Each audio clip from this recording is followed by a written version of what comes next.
నమస్తే సార్, మీ పేరు? నా పేరు ఎం సంగన్న, ఎక్కడి నుంచి వస్తున్నారు? నారాయణ ఖేడ్. ఓకే.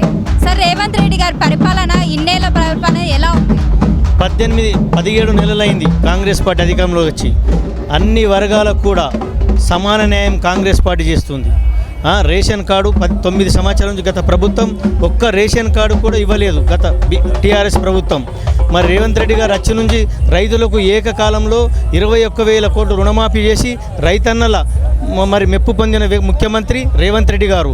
మరి ఈరోజు సన్న బియ్యం ఇచ్చి మరి అక్క చెల్లెమ్మలకు మరి ఫ్రీ బస్సు సౌకర్యం 18 నెలల నుంచి కూడా రాష్ట్ర బడ్జెట్ పూర్తిగా టీఆర్ఎస్ వాళ్ళు దోచుకుంటే కూడా సంక్షేమం ఎస్సీ, ఎస్సీ, బీసీ, మైనార్టీ అందరు అట్టడుగు స్థాయిలో ముందుకు తీసుకుపోవాలని మా కాంగ్రెస్ ప్రభుత్వం నిశ్చయంతో ఈరోజు మరి ఇందిరమ్మ గృహాలు ఇచ్చి ప్రతి గ్రామంలో పేదవాడు 9 సంవత్సరాల నుంచి కేసీఆర్ ముఖ్యమంత్రి ఉన్నప్పుడు ఒక్క పేదవాడు కూడా లేకుండానంట. ఆ దరిద్రము అప్పటి ముఖ్యమంత్రి ఒక్క ఇల్లు ఇవ్వలేదు. మా రేవంత్ రెడ్డి గారు ప్రతి సంవత్సరము మరి 3,50,000 పేదల కోసం ఇండ్లు కట్టించే కార్యక్రమం రాబోయే రోజుల్లో కూడా 2028లో ఎలక్షన్ వచ్చినా ఎప్పుడొచ్చినా మరొక్కసారి అన్ని వర్గాలతోటి కాంగ్రెస్ పార్టీ 2029లో కూడా మరొక్కసారి ముఖ్యమంత్రి రేవంత్ రెడ్డి గారు కావడం ఖాయం.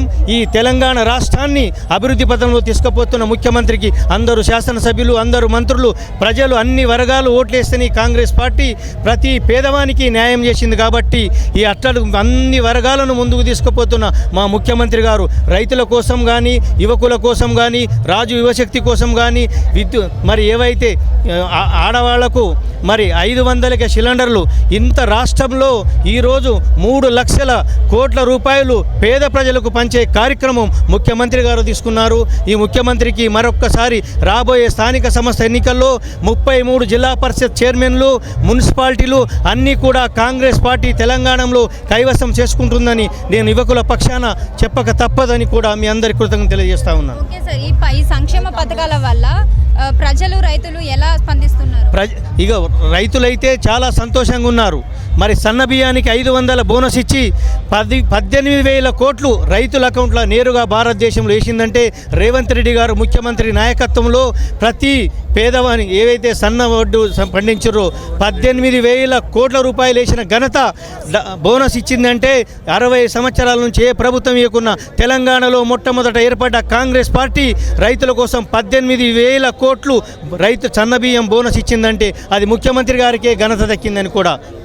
ఓకే, మళ్ళీ కూడా రేవంత్ రెడ్డి గారు వచ్చే అవకాశం? మళ్ళీ రేవంత్ రెడ్డి ఈరోజు 65 స్థానాలు గెలిస్తే రాబోయే 2028లో మేము 153 స్థానాలు పెరిగితే డిలిమిటేషన్ అయితే 130 స్థానాలు కాంగ్రెస్ పార్టీ ఈ తెలంగాణ రాష్ట్రంలో గెలుచుకుంటుంది. రైతులు, యువకులు, మరి ఎస్సీలు, బీసీలు, మైనార్టీలు వాళ్ళందరూ కూడా కాంగ్రెస్ వైపునే మొగ్గు చూపుతూ ఉన్నారు. ఏ ఎలక్షన్ వచ్చినా మీరే చూస్తారు. రాబోయే జడ్పీటీసీలు కానీ, మేజర్ జిహెచ్ఎంసీ మున్సిపాలిటీ ఎలక్షన్లు కానీ, 130 మున్సిపాలిటీలో కానీ 33 జిల్లా పరిషత్ చైర్మన్లు ఏకతాటిగా రేవంత్ రెడ్డి గారి మంత్రి మండలి నాయకత్వంలో అందరూ శాసనసభ్యులు అన్ని వర్గాలు ఓట్లేపించి మరొక్కసారి కాంగ్రెస్ పార్టీ తెలంగాణలో అన్ని గెలిపించుకునే బాధ్యత ముఖ్యమంత్రి గారిది, మరి మంత్రులది, ఎమ్మెల్యేలది, శాసన మండలి సభ్యులది, రాజ్యసభ సభ్యులది. అందరూ కూడా అన్ని వర్గాలు ఈ తెలంగాణలో సంతోషంగా ఉన్నారు. ప్రలోభాలు చెప్పి ఆ బీఆర్ఎస్ వాళ్ళు ఏం చేస్తున్నారంటే ఏలాంటి ఏం చేయలేరంటున్నారు. అన్ని వర్గాలకు మీకు తెలుసు 18 నెలల నుంచి అక్క చెల్లెమ్మలు ఎక్కడైనా ఒక బస్సు టికెట్ కూడా ఈ తెలంగాణ రాష్ట్రంలో ఒక బస్ కిరాయి తీసుకున్నారంటే టీఆర్ఎస్ వాళ్ళు 9 సంవత్సరాల అక్క చెల్లెమ్మల ద్వారా 5,000 కోట్లు బస్ కిరాయిలు దోచుకున్నారు. మేము 5,000 ఈ అక్క చెల్లెమ్మల కోసం ఖర్చు పెట్టిన ముఖ్యమంత్రి, ఏకైక ముఖ్యమంత్రి రేవంత్ రెడ్డి గారు అని కూడా చెప్పక తప్పదు. మరి ఇక మీకు అందరికీ తెలుసు బీజేపీ, బీఆర్ఎస్ అది 2 ఒకటే, మీ అందరికీ తెలుసు. మరి ఈరోజు పార్లమెంట్ ఎలక్షన్లో కేసీఆర్ గారు బీజేపీ ఏం చేసిందో మీ అందరికీ తెలుసు. ఈరోజు మరి బీజేపీ అంటే అది జాతీయ పార్టీ, తెలంగాణ రాష్ట్రంలో దానికి మనగడ లేదు. మరి ఎస్సీ, ఎస్టీ, బీసీ, మైనార్టీలందరూ కాంగ్రెస్ ఆ రోజు పండిత్ జవహర్లాల్ నెహ్రూ గారు, ఇందిరాగాంధీ గారు ఈ తెలంగాణ రాష్ట్రానికి అనేక సేవలు చేసింది.